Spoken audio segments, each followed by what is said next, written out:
Hello, this is Kevin Annett, Eagle Strong Voice. It's August 31st with a breaking news announcement, a sequel to our historic announcement that the COVID regulations have been nullified and outlawed by common law people's assemblies on the west coast of Canada. And here's the update. In an historic act of direct democracy, people's assemblies on Vancouver Island have called upon civil and police authorities to stand down from enforcing COVID regulations or be charged with partaking in a criminal conspiracy against the health and the liberty of the people. Earlier this week, the same assemblies defied COVID regulations by issuing a public safety bylaw that outlaws social distancing, quarantining, masking, and mandatory vaccinations as unhealthy, unlawful, and unwarranted measures. Under this law, anyone who tries to impose COVID regulations can face imprisonment and fines within common law courts established by these assemblies. Now, these bylaws and orders were issued by two assemblies in Parksville and Victoria, British Columbia. And they set the pattern across Canada. Now, people in over 90 Canadian communities have come forward and asked for help in setting up the same assemblies so similar bylaws banning the COVID restrictions can be passed. Now, the thing to remember about this latest announcement is it's actually telling the authorities to stand down. That is, we're not simply doing this as a defensive action. We're going on the offensive against these tyrannical powers and saying, you will not operate anymore according to the way you've been going up till now.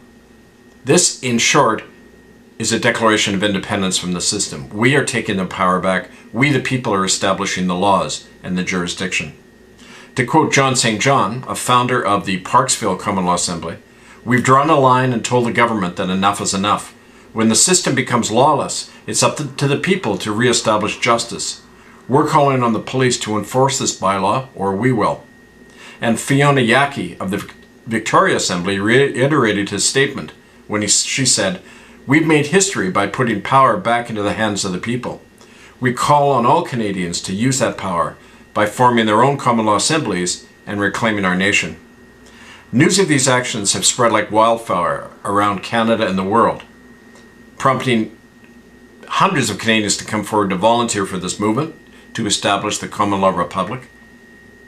And this resistance is now being coordinated and led by a national council of common law assemblies whose aim is to establish a sovereign republic in Canada. Now, you can write for more information to the Council of Assemblies at protonmail.com. You can contact the different assemblies through republicofcanada@gmail.com. And you can also listen to a recent interview with two of these leaders of the assemblies describing how they brought in these bylaws at bbsradio.com/herewestand, the August 30th interview that's posted there just now. Well, to reiterate, it's now up to us to take the offensive against the system that will imprison our children, that will force mandatory vaccinations and other genocidal measures on us. We are telling the authorities to stand down. We're doing it through our common law assemblies, and we're going to enforce it with our common law sheriffs and courts. Stay tuned for more updates. This is Kevin Annett, Eagle Strong Voice, republicofcanada.ca. I thank you.